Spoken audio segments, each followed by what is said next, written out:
दोस्तों, आप सब तो अच्छी तरह जानते हैं कि वैवाहिक जीवन में वंश को आगे बढ़ाने के लिए संतान का होना अति आवश्यक है। बिना संतान के वैवाहिक जीवन एक स्त्री और पुरुष के लिए बहुत दुखदायी होता है। आज की इस खास वीडियो में हम आपको एक बहुत ही पवित्र और प्राचीन कथा द्वारा बताने का प्रयास करेंगे कि वह कौन सी स्त्रियां होती हैं जिन्हें वैवाहिक जीवन में पुत्र प्राप्ति का सुख नहीं मिलता, तथा एक स्त्री को संतान प्राप्ति के लिए अपने जीवन में कौन से महत्वपूर्ण कार्य करने चाहिए।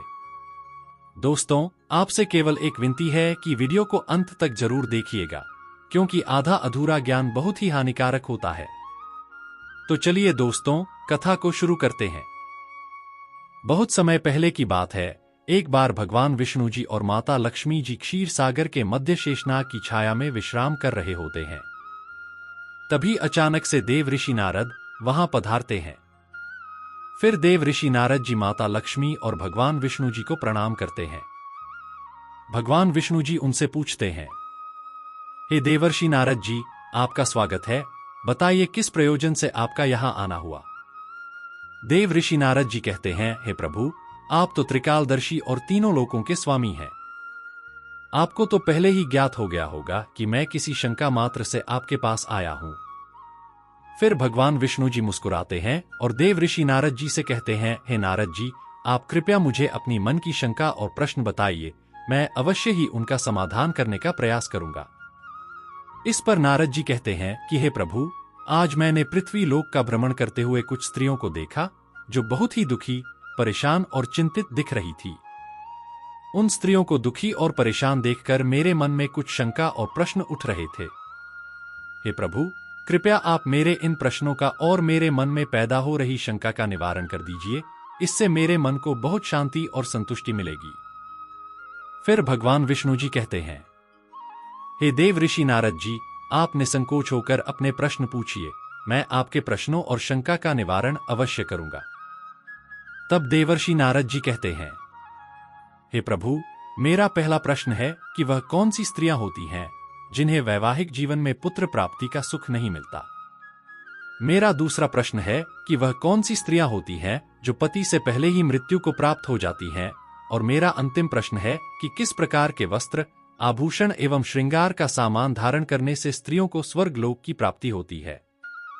इस पर भगवान विष्णु जी कहते हैं, हे नारद जी, अपने समस्त मानव जाति के लिए बहुत ही उत्तम प्रश्न किए हैं। इन प्रश्नों का उत्तर सुनकर समस्त विश्व का कल्याण होगा। जो भी मनुष्य इन प्रश्नों का उत्तर ध्यान से सुनता है, उसे पृथ्वी लोक पर संपूर्ण सुख, समृद्धि और धन, दौलत, वैभव की प्राप्ति होती है और मृत्यु के बाद उसे स्वर्गलोक में स्थान मिलता है। भगवान विष्णु जी कहते हैं, हे देवर्षि, आज मैं आपको एक बहुत ही पवित्र कथा सुनाता हूं। इस कथा के माध्यम से आपके द्वारा पूछे गए सभी प्रश्नों का उत्तर आपको प्राप्त होगा। जो भी मनुष्य इस कथा को ध्यान से अंत तक सुनेगा, उसके जीवन के सभी पाप नष्ट हो जाएंगे। इस कथा को सुनने मात्र से ही मनुष्य के जीवन के सभी दुख, रोग, कष्ट आदि दूर हो जाते हैं। इसलिए दोस्तों, आपसे भी निवेदन है कि इस कथा को अंत तक अवश्य सुनिएगा। फिर भगवान विष्णु जी कथा को सुनाते हुए कहते हैं कि हे देवर्षि नारद जी, प्राचीन समय की बात है। पृथ्वी लोक पर हरिपुर नाम का एक बहुत बड़ा नगर था। उस नगर में मंगलेश नाम का एक अमीर व्यापारी रहता था। उस व्यापारी के दो पुत्र थे। बड़े बेटे का नाम दामोदर और छोटे बेटे का नाम मनोहर था। व्यापारी ने बड़े बेटे का विवाह पड़ोसी राज्य के अमीर व्यापारी की लड़की के साथ किया और दूसरे बेटे मनोहर का विवाह उस राज्य के एक साधारण से व्यापारी की बेटी के साथ किया गया। व्यापारी के घर में किसी चीज की कोई कमी नहीं थी, किंतु व्यापारी की पत्नी का स्वभाव क्रूर, लालची और अत्यंत दुष्ट था। व्यापारी की पत्नी और इसके बड़े बेटे दामोदर की पत्नी दोनों का ही स्वभाव दुष्ट था। व्यापारी की पत्नी अपनी बड़ी बहू से तो बहुत लाड़ प्यार करती और उसकी सभी बातें मानती थी, क्योंकि वह अमीर व्यापारी की बेटी थी और अपने मायके से बहुत सारा दहेज लेकर आई थी। किंतु छोटे बेटे मनोहर की पत्नी को वह हमेशा परेशान करती और उसके साथ बुरा व्यवहार करती थी। घर की छोटी बहू अर्थात छोटे बेटे मनोहर की पत्नी सुबह शाम ईश्वर की पूजा करती और धर्म के मार्ग पर चलने वाली एक पतिव्रता नारी थी। वह अकेले ही घर का सारा काम किया करती थी। इतना अच्छा स्वभाव होने के बावजूद भी उसकी सास उसे परेशान करती, उसके साथ अत्याचार करती थी। उसको हमेशा गाली देती, अपमान करती थी। इसके पीछे का कारण बस इतना था कि बड़ी बहू को संतान के रूप में एक पुत्र था और छोटी बहू ने लड़की को जन्म दिया था। लड़की को जन्म देने के कारण व्यापारी की पत्नी अपनी छोटी बहू को बार बार ताना मारा करती थी, लेकिन छोटी बहू चुपचाप सुन लेती। आखिरकार बेचारी कर भी क्या सकती थी। जो भाग्य में लिखा था उसे वहीं प्राप्त हुआ। कथा सुनाते हुए भगवान विष्णु जी कहते हैं, हे देवर्षि नारद जी, अब मैं आपको छोटी बहू अर्थात मनोहर की पत्नी के बारे में सुनाता हूं। इससे तुम्हें पहले प्रश्न का उत्तर प्राप्त हो जाएगा कि कौन सी स्त्री को संतान के रूप में पुत्र की प्राप्ति नहीं होती है। हे देवर्षि, व्यापारी की जो पत्नी थी वह शुरुआत से ही दुष्ट, क्रूर और जलनखोर स्वभाव की थी। व्यापारी की छोटी बहू सुबह जल्दी उठकर साफ सफाई करती, उसके बाद पूजा अर्चना करती, फिर घर के कामकाज में लग जाती थी। छोटी बहू से उसकी सास दिन भर घर का काम करवाती रहती थी। दिन भर काम करने के बाद रात्रि को कुछ समय के लिए ही उसे आराम करने को मिलता था। इतना करने के बाद भी व्यापारी की पत्नी अपनी छोटी बहू से ईर्ष्या करती थी। जब छोटी काम करती तो उसकी सास आकर उसे ताना मारती थी कि तेरे हाथ में जान नहीं है क्या? तू जल्दी जल्दी काम कर, मुझे बाहर जाना है। मेरे लौटकर आने से पहले पहले तू भोजन बनाकर तैयार रखना और आते ही मैं भोजन करूंगी, और सुन, अन्न का एक दाना भी बर्बाद ना हो पाए।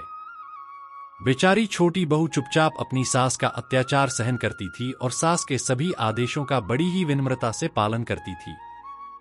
फिर छोटी बहू खाना बनाते हुए सोचने लगी कि मैं घर का इतना काम करती हूं और तनिक सा भी विश्राम नहीं करती। इतना सब करने के बाद भी सासू मां किसी ना किसी बात को लेकर मुझे ही बातें सुनाती रहती हैं। पता नहीं कब उनकी ताना देने की आदत जाएगी। छोटी बहू यह सब मन ही मन सोच रही थी कि तभी बाहर से घर का दरवाजा खटखटाने की आवाज सुनाई दी और छोटी बहू डर गई।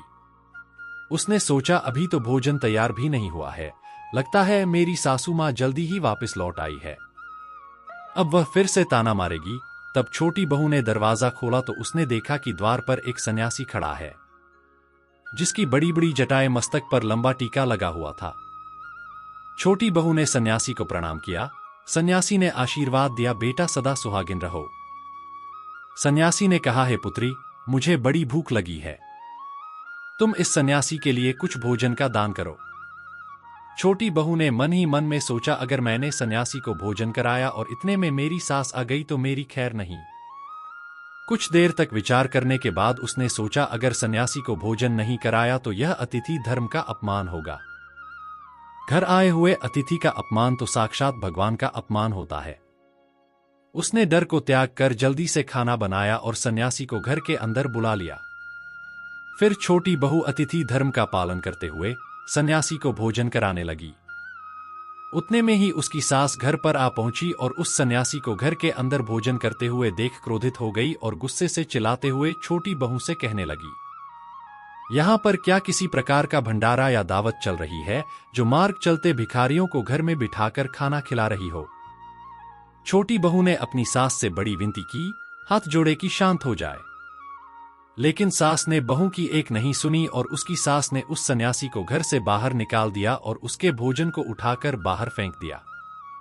उसके बाद वह छोटी बहू को पीटने लगी और जोर जोर से चिल्लाकर कहने लगी, अरे दुष्ट, मैंने कहा था कि अन्न का एक दाना भी बर्बाद नहीं होना चाहिए, लेकिन तूने क्या किया? उस राह चलते भिखारी को इतना सारा भोजन दे दिया। छोटी बहू नंदिनी रोते हुए बोली, सासू मां, मैंने सन्यासी को अपने हिस्से का भोजन दिया है, आप मुझे मेरे हिस्से का भोजन मत देना। फिर वह सास से बोली, इसमें इतना गुस्सा होने की क्या बात है? द्वार पर आए हुए अतिथियों को कभी खाली हाथ नहीं भेजना चाहिए, ऐसा हमारे शास्त्र कहते हैं। इतना सुनने के बाद सास ने उसे बहुत डांटा। दोनों के बीच कई देर तक बहस हुई और अंत में दुष्ट सास ने गुस्से में आकर छोटी बहू को धक्के मारकर घर से बेदखल कर दिया और घर का दरवाजा बंद कर दिया। छोटी बहू देर रात तक घर के द्वार के सामने खड़ी रही और बाहर से अपनी सास को आवाज देने लगी, किंतु सास ने एक नहीं सुनी और उसे घर के अंदर नहीं आने दिया। छोटी बहू मजबूर थी, उसका पति मनोहर भी व्यापार के लिए कहीं दूसरे राज्य में गया था। वह रात भर घर के बाहर ही रही। उसने सुबह होते अकेले ही दुखी और उदास मन से अपने मायके के लिए जाने लगी। उसके मायके जाने के रास्ते में बहुत बड़ा जंगल पड़ता था। छोटी बहू भूखी प्यासी रहकर उस जंगल के रास्ते से चली जा रही थी। तभी उसी समय अचानक जोर जोर से बादल गरजने लगे और बरसात होने लगी। बारिश से बचने के लिए वह एक विशाल घने वट वृक्ष के नीचे जाकर खड़ी हो गई। वहां पर उसने देखा कि पेड़ के नीचे में एक गुफा बनी हुई है। फिर वह बिना देरी किए जल्दी से उस गुफा में घुस गई। गुफा में जाने के बाद उसने देखा कि अंदर कोई सन्यासी महात्मा बैठे हैं, जिनके मुख पर सूर्य के समान तेज चमक रहा था और गले में मोटी सी रुद्राक्ष की माला शोभित हो रही थी। वह सन्यासी कोई और नहीं बल्कि स्वयं भगवान विष्णु जी ही सन्यासी का रूप धारण करके बैठे हुए थे। सन्यासी ने आहट सुनते ही आंखें खोली तो छोटी बहू को देखा। तो वह सन्यासी बोले, हे पुत्री, तुम इस विशाल घने जंगल में इतनी बारिश में अकेली क्या कर रही हो? पुत्री, रोना बंद करो। तुम्हारे साथ जो कुछ भी हुआ है वह मुझे ज्ञात है। मैं सब कुछ जानता हूं। तुम्हारे ससुराल में तुम्हारी सास अत्यंत दुष्ट स्वभाव की है और वे तुम्हें परेशान करती हैं और बहुत दुख देती हैं।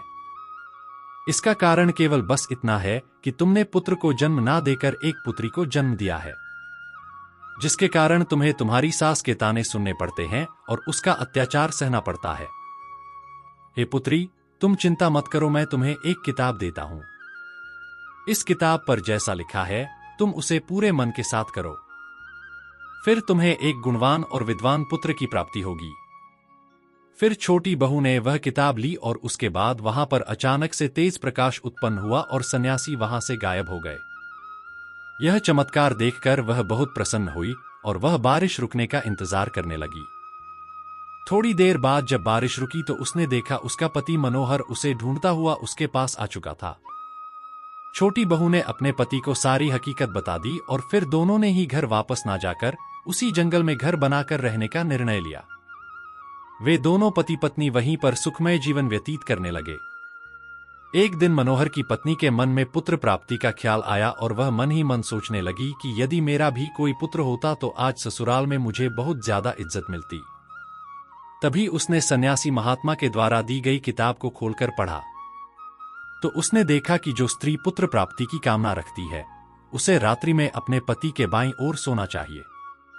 ऐसा करने से कुछ समय बाद में बाईं करवट लेटने से नाक का दाहिना स्वर और दाहिनी करवट लेने से नाक का बायां स्वर चालू हो जाता है। फिर जब पुत्र की इच्छा हो तो उस स्थिति में मिलन से पहले यह निश्चित कर लेना चाहिए कि पति का दायां स्वर चलने लगे और पत्नी का बायां स्वर चलने लगे। फिर उसी समय पर पति पत्नी का मिलन होना चाहिए। ऐसा करने से निश्चित ही पुत्र की प्राप्ति होती है।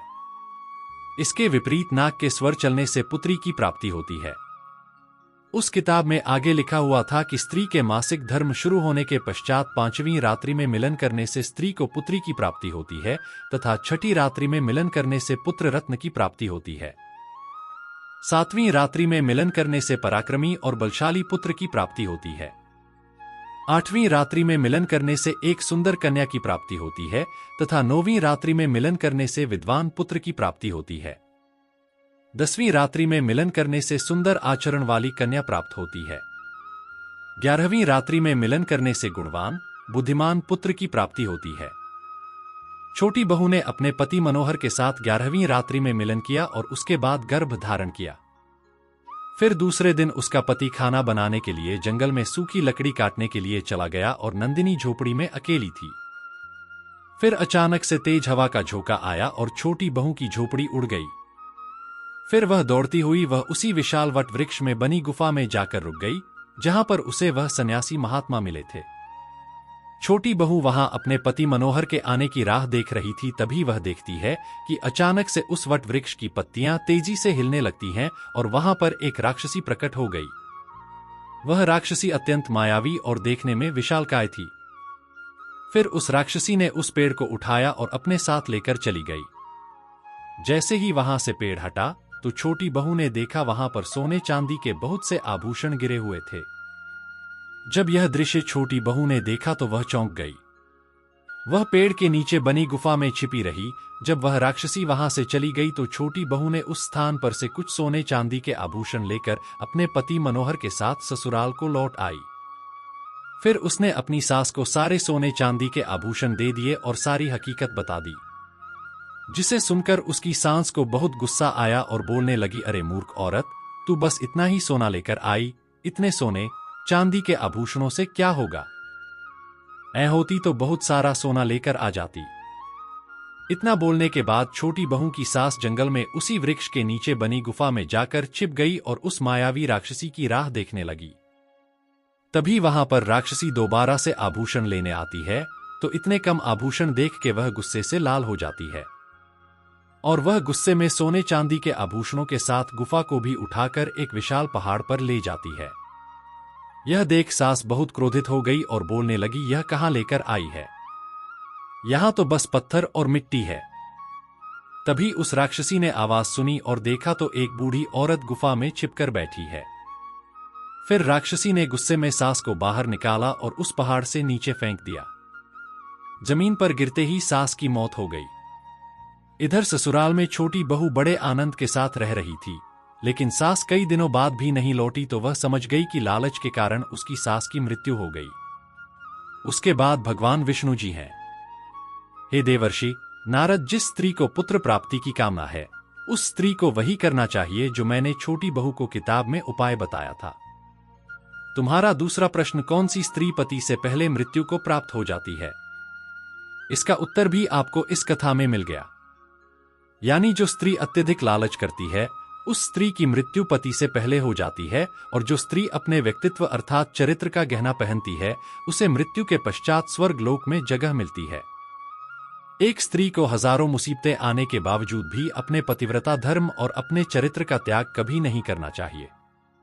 इस प्रकार दोस्तों, भगवान विष्णु जी ने देवर्षि नारद जी के मन में पैदा हो रहे प्रश्नों एवं शंका का उत्तर दे दिया। अंत में दोस्तों, उम्मीद करते हैं कि आपको यह कथा पसंद आई होगी। कृपया कमेंट सेक्शन में जय श्री हरि अवश्य लिखें और हमारे चैनल जीवन रचना को सब्सक्राइब जरूर कर लें। धन्यवाद।